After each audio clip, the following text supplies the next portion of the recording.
Phnom Penh, Cambodia. It was here that, between 1991 and 1994, Sandra Rousseau traveled the country on a mission for Doctors Without Borders and witnessed the deplorable living conditions of many children, sold for a few $100s or to pay off a debt, deprived of legal existence, enslaved, tortured, raped, especially girls who were part of prostitution networks. That's when the idea for Ptaya Clara, Clara's House, named after her adopted daughter, began to take shape. It was finally realized in 2009 in the province of Kandal, south of the Cambodian capital. Since then, much has been accomplished, and with the support of the country's authorities, they identify these disadvantaged and vulnerable children. If the family has a roof over their head and the child is safe, the association offers support for their education and nutrition within their home. If there is a risk of suffering, abuse, or rape, the child is welcomed at Ptaya Clara. A nursery allows parents to go to work, leaving their children in a safe environment.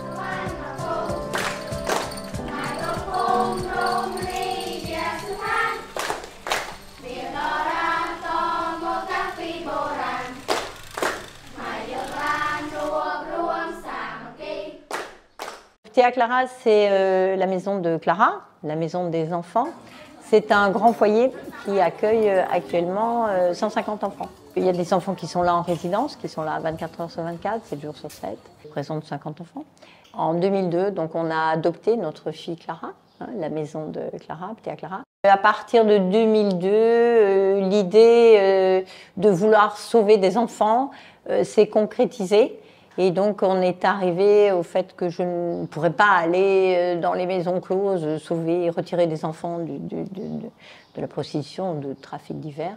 Donc, on est parti sur créer au départ un orphelinat. Donc, un orphelinat qui, à l'heure actuelle, est devenu un foyer parce qu'il y a de moins en moins d'enfants abandonnés, de moins en moins d'enfants orphelins. On a une crèche avec une dizaine d'enfants qui viennent le matin, qui repartent le soir. Et puis, on aide les enfants du village à travers un soutien scolaire, voire post-bac, voire école supérieure à Phnom Penh. Le foyer avec les 50 résidents, ce sont des enfants qui sont, donc dans les 50 enfants, qui sont majoritairement confiés. On a dû démarrer avec 4-5. 4-5, et puis donc à l'heure actuelle je dis 150, mais quand on compte, il y a eu quoi, 250 enfants qui sont passés, qui sont passés durant ces 15 ans, qui sont passés à travers, ou qui ont vécu un moment de leur vie à Ptaya Clara. Si les enfants ont des parents, ont un toit et peuvent vivre chez eux, donc on les aide à travers un soutien scolaire majoritairement. Ou s'ils n'ont plus de parents, ou s'ils ont des parents qui rencontrent des difficultés, des parents qui doivent être emprisonnés, ou des parents qui les battent, ou des parents qui n'ont plus de ressources financières, eh bien nous là on les accueille à Ptaya Clara en résidence. Ptaya Clara, donc c'est le nom du foyer. Sinon, l'association s'appelle D'une famille à l'autre. En France, c'est une association loi 1901. Et ici, on est une ONG internationale. Donc, on est une ONG, on est reconnu par le ministère des Affaires étrangères et on travaille avec le ministère de l'Action sociale cambodgien. On garde un lien avec la personne qui nous a confié l'enfant. Quand il y a des vacances, une Nouvel An Khmer, où on donne un coup de fil, la famille vient voir l'enfant, on discute, puis les personnes lui disent oh, on aimerait bien reprendre notre enfant. Donc nous, on envoie un enquêteur, on voit comment ça se passe, puis après on en fait part à l'action sociale, et l'action sociale envoie également un enquêteur, et puis nous dit bon ben maintenant, ça y est, la famille est remise à flot, l'enfant va retourner chez lui, va retrouver un cocon, le cocon qu'on a créé à Ptaya Clara pour le sauver, pour le protéger. Donc on essaye, là j'essaye d'être à l'équilibre sur 50 enfants. Alors 50 enfants, plus tous ceux du village qui interviennent au quotidien. Il ne faut pas oublier que les 50 enfants, ils ne sont pas isolés dans Ptaya Clara où on ferme les portes, ça y est, c'est une prison. Ptaya Clara, ce n'est pas une prison, les portes sont ouvertes. En fait, ce qu'il faut savoir aussi, c'est que des enfants du départ, de l'année 2009, qui est l'année départ, il nous en reste 5. 5 qui sont là, qui grandissent, qui sont abandonnés. Et eux, ils ont l'âge de la maison, quoi. Ils ont 15-16 ans. Eux, on va les accompagner jusqu'à ce qu'ils puissent voler de leurs propres ailes. On offre donc du soutien scolaire en Khmer. On offre les mathématiques, donc un renforcement en mathématiques. Mais le dimanche, on a l'informatique, parce qu'aussi les intervenants, il faut qu'ils soient libres aussi. Hein, l'intervenant, il faut qu'il vienne. Depuis 2020, qui est devenu important à Petit Clara, c'est le running. Ils sont mis à la course à pied parce qu'on a une marraine qui, en 2020, donc, a initié une recherche de fonds. Véronique a initié le 250 le long du Mékong. Et puis sinon, le dimanche matin, on a donc un ancien boxeur professionnel cambodgien qui vient et qui fait une initiation. Non, c'est une association qui soutient des Cambodgiens qui vont retourner dans leur communauté, pour ceux qui sont résidents, ou pour des Cambodgiens qui vivent dans la communauté. Donc, la culture, les traditions, la religion, grâce au personnel cambodgien, grâce à notre directrice Po, les enfants, ils vivent en mode cambodgien.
Les enfants qui sont ici, ils participent aux tâches ménagères. Parce que sinon, ce serait pas vivable. Puis on n'a pas un personnel non plus qui pourrait tout faire. Et le ministère de l'Action sociale nous demande aussi de préparer ces enfants à retourner en communauté. Je vois que dans la maison, dans les résidents, on est sur l'équilibre 50% de gars et 50% de filles qui vivent au quotidien ensemble. On va dire que les activités commencent par être ludiques et puis petit à petit, ça devient une obligation, quoi. Tous les jours, tu prends ta douche, tu laves tes vêtements, tu les mets à sécher. On est vraiment très très content de Petit Clara parce que 15 ans, moi je m'imagine pas. Quand j'ai démarré, j'ai dit mais je suis pas toute seule. Il y a mon mari, on est un cofondateur, on a une association en France, on a tous les membres du bureau, tous les bénévoles qui nous aident à faire fonctionner ça. Puis en même temps, les donateurs, les parrains qui participent au bon fonctionnement de cette ruche. Donc on va dire que le bilan, il est très positif dans le sens où nous, ce qu'on voulait, c'était notre association s'appelle D'une famille à l'autre et on a décidé à un moment de rester à taille familiale. Good morning.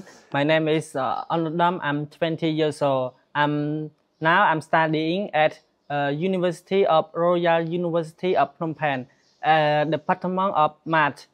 I'm very happy for Petit Clara for support my study and help my family. If don't have Petit Clara support me, I'm not sure like that. I'm not have studying. I'm not to continue at university. I study at Petit Clara. I was 7 years old to 19 years old. I'm doing a teach math of a student at Petit Clara. I have to Petit Clara because Petit Clara support me, so I need to support Petit Clara like that. On a un grand projet socio-éducatif parce que donc on avait fait 3 tranches. Il fallait créer un logement, parce que dans ce projet nécessite des intervenants extérieurs. Il fallait pouvoir les loger. On ne peut pas les loger dans la maison. On ne va pas loger des étrangers avec des enfants. Donc là, maintenant, on est parti sur un projet, une grande salle modulable. Alors pourquoi cette salle? Cette salle, en fait, ça vient du fait que maintenant, mais les enfants 15 ans, les enfants grandissent. 50% des enfants sont des adolescents. On a voulu les aider, on a voulu les protéger, on a fait comme des parents, on veut le meilleur pour eux, mais on se rend compte que ces enfants, il va falloir quand même leur trouver une formation, leur trouver un métier. Il faut un métier qui puisse s'inscrire dans la réalité économique du Cambodge de 2024, on va dire, et même plus. Nous, qu'est-ce qu'on pourrait faire pour armer au mieux les enfants? Donc on a déjà, grâce à la volontaire en service civique, On force sur l'anglais, on espère forcer sur le français. Le khmer. Je suis actuellement volontaire en service civique à Ptea Clara. Donc moi, Ptea Clara, j'ai postulé. C'est d'ailleurs la seule mission où j'ai postulé sur le site du service civique parce qu'en fait, elle m'a tout de suite intéressée. J'ai vu que du coup, ça rejoignait mes études et aussi mes anciens emplois où je m'occupais des enfants. Sauf que là, c'est des enfants en milieu défavorisé et qui ont des situations difficiles. Donc enseigner l'anglais à ces personnes, donc des enfants de 6 à 17 ans, j'ai tout de suite envie d'aider. Et donc là, ça fait 4 mois, j'y suis depuis mars et normalement, je vais faire 1 an. Alors quand je suis venue à Ptea Clara, je me suis sentie comme chez moi. Vraiment, déjà, j'étais étonnée par comment il y a une cohésion entre les enfants. C'est vraiment une famille, en fait, une grande famille où tout le monde s'entend bien et en fait, on voit ça très rarement autre part. Et j'ai pas eu l'habitude de voir ça que ce soit dans mes emplois ou autour de moi. Je n'ai jamais vu un esprit aussi soudé qu'à Ptea Clara. Il faut absolument faire venir des gens de l'extérieur pour expliquer aux jeunes, voilà, j'ai tel métier, je fais ci, mon quotidien c'est ça. Nous, on a des partenaires qui sont des entreprises. On a des entreprises en France, on a des entreprises ici. Donc les entreprises qui sont ici, qui sont partenaires de Ptea Clara, on se dit, tiens, on va faire venir des gens, ils vont expliquer leur métier, ils vont expliquer leur skill, ce qu'ils font, et l'enfant, il va se dire, mais là, c'est du concret, quoi. Après, ça peut être aussi le réparateur de vélo du village, ou le paysan. Et puis, quelque chose qui est très important pour nous, leur offrir une ouverture économie sociale et familiale. La réalité, c'est quoi? C'est le surendettement. Parce que l'idée, c'est pas de dire, je vais faire un emprunt, ça y est, tranquillou, mais tu vas le rembourser comment? Il faut qu'on prépare un maximum nos enfants à être prêts à affronter l'avenir. Et cette grande salle polyvalente, là, cet espace qu'on souhaiterait aussi polyvalent possible, c'est vrai qu'on le veut un petit peu en dehors de la maison parce qu'on fait venir des gens de l'extérieur et puis c'est pour les ados de la maison, le personnel de la maison, mais les enfants du village et leur famille. Leur grande sœur ou leur maman qui travaille en usine, leur père qui est agriculteur. Il faut vraiment qu'on ait des réunions qui ne couvrent pas que 90 enfants. Au quotidien, on a besoin d'argent, on a des parrains, on a des donateurs, mais maintenant, il faut qu'on trouve d'autres donateurs, d'autres personnes pour nous aider et pour nous permettre de lancer ce projet.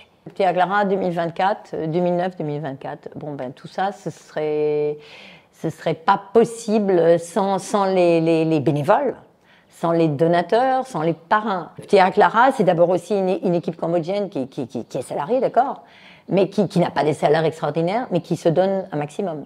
Ce sont des gens, des Français pour le moment majoritairement, mais de plus en plus de Cambodgiens sensibilisés qui se disent mais vous faites quelque chose pour nos enfants, on va vous aider. Il y a une bonne harmonie à Ptea Clara. Tous les gens qui viennent nous disent « Ah, c'est super, on se sent bien à Ptea Clara ». Et donc, moi, j'ai juste envie de dire merci. Merci à tous ceux qui, depuis le début, ont cru en nous, nous ont fait confiance, nous ont aidés, nous aident encore. Et j'espère que on va trouver de nouvelles personnes pour continuer à ce que cette aventure ne se termine pas comme ça en 2024. Mais il n'y a pas de raison qu'elle se termine en 2024. Et puis, Ptea Clara, c'est quand même de l'humain avant tout. C'est des enfants. C'est une histoire humaine.